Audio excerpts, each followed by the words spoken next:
Hindi na mamalaya may zombie po. Most likely, number 1 yung makakasurvive. Ako. Oo, si Mika.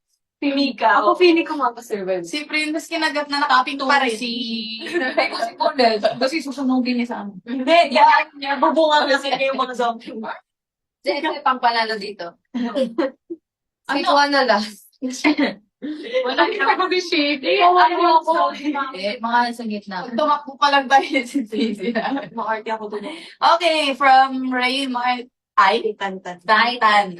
Hi, Ay. Whitney. I'm a fanboy since training niyo pa. I'm one of the proudest looms sa kung ano na ang narating niyo ngayon. My question is, in your shot, SHA base ba? Ano ba yung mga namimiss niyang gawin? Kumain ng cookie. Kumain ng oatmeal sa loob ng kubeta para hindi Ew! para hindi ma